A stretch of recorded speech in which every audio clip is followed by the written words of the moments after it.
Music by Shankar Singh. Hello hello के आई हो दादा, तू उठा ले लू। अरे के बोला तानी? अपना दीदी से बात कराओ ना। दीदी से बात कराई? हाँ। पहले ये बताई कि रउआ के बोला तानी? अरे तार दीदी जाने तारी, उनका से बात कराओ ना। पहले रउआ बताई कि के बोला तानी? कहां से फोन रउआ कइले बानी? केकरा भी नंबर लगइले बानी?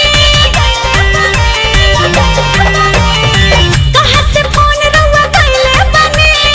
केकरा भी नंबर लगइले बानी? साफ साफ बोली नहीं हम चिन्हतानी। सुना अपना दीदिया के धरा दा, तोहर पाहुन बोला तानी। अपना दीदिया के धरा दा, तोहर जीजा बोला तानी। अच्छा जीजा जी, पहले तो बतावे के रहे। हे जीजा जी प्रणाम करो तानी। खुश रहा खुश रहा।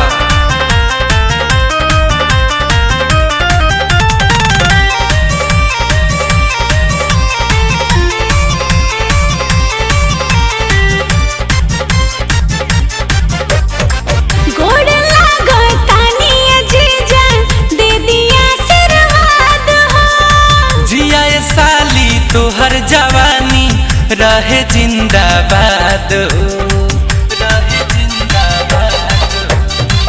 गोड़ लागो तानी जीजा, दे दिया आशीर्वाद हो। जिया ये साली तोहर जवानी रहे जिंदाबाद हो।